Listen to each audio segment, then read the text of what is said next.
There's three words we're going to say, which we didn't think we'd be able to say. Stoke are safe. Yes. Finally. How'd you feel, Liam? Made up. I didn't want it going into the last two games. Southampton could quite easily give us a good hiding, so I'm just glad to get it done. I know it's not official, but I think there's too much traffic in between us now, especially with Huddersfield and Birmingham playing each other.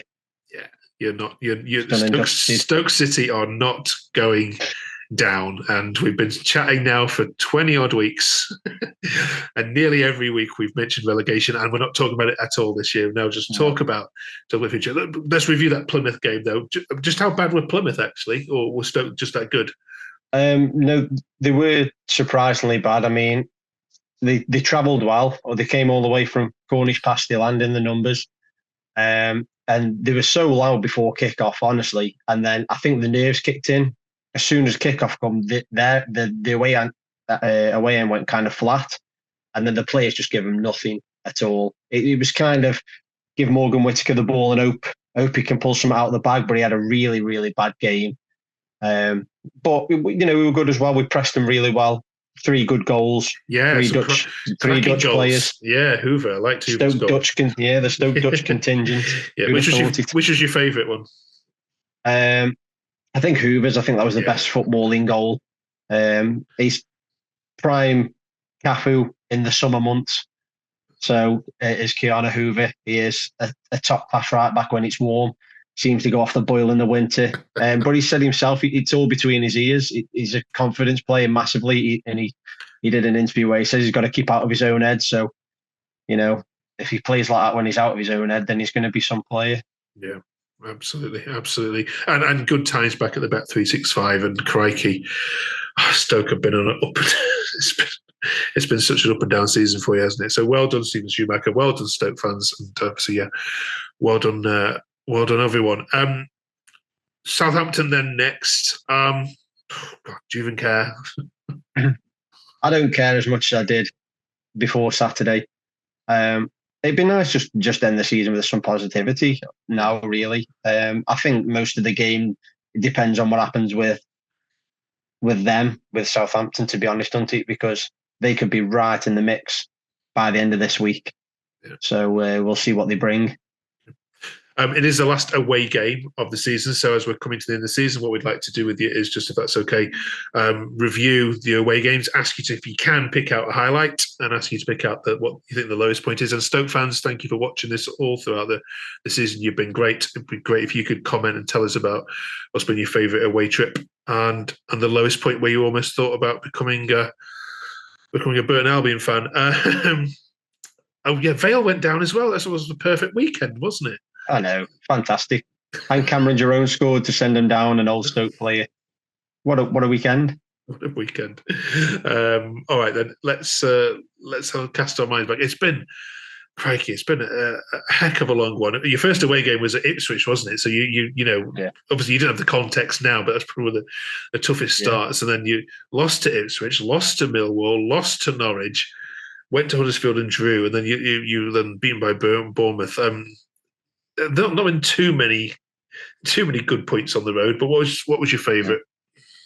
I think the better performances really have come more recently. The 2-0 at Hull, and the 2-1 at Preston. But I think the best away day all in all was probably Bristol City away.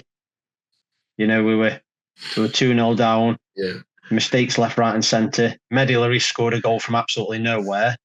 And then we end in a 93rd minute winner from a local 18-year-old lad in Nathan Lowe. So all together, I think that I'll have to put that up as the best away performance. Yeah.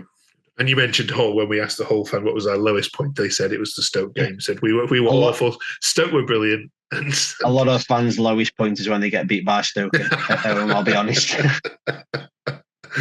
All right, then let's ask you about your lowest point. There's been quite a few times you've come on here and we've actually been quite solemn and it has been quite worrying about the standard of football and the effort that's gone into some away games, especially when fans have forked up money and travelled. But which point sticks in your mind as being the worst?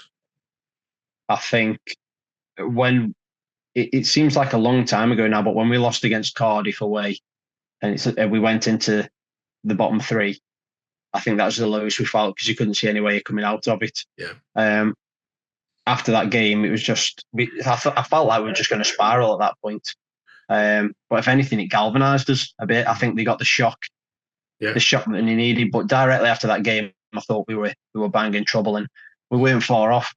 Let's be honest, we've not been far off being banging trouble. So no, and then you went to Leeds, I think, not shortly after that, and you had a terrific away performance. You still lost, still lost the game, and then you went to Preston and won. Went to Hull, and I think it's those two results, wasn't it? Not so much the bet throughs, those results at Preston and Hull.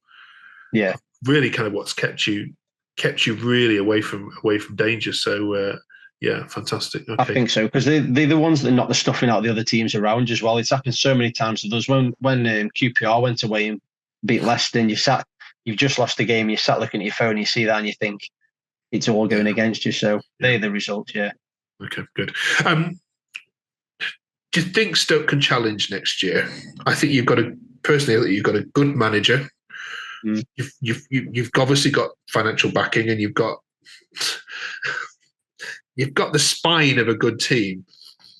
If you can keep that together and then just get rid of the dregs, could next year be the season that Stoke challenge? Even we just talk about 8th and 9th place, just for a season, flirt with the playoffs. Yeah, let's end this 14th, 15th nonsense and build from there. I'm hoping so. I'd like us to have a season similar to maybe what Hull have had this season, where they bought some players and they built on the season before. And, they've been in and around talks of the playoffs. I mean, they still are now, probably not to the level of Hull, but similar, you're in and around the playoffs till the last few weeks, finish top half, have a decent season, and then build from there. But I don't think they will. I think, again, unless John Walters is a bit smarter than what we've had, I think they might just try and change everything all over again, because they're going to need a keeper to buy. They're going to buy centre-halves because they haven't got any. So I hope not. I hope they just steadily build. How many teams in the Championship go up on a season? Most of them have been built through years, aren't they? The top teams that come down maybe, and then the odd mental case that just will, for some reason, go on a 40-game winning out of nowhere. But most of them get built up, don't they?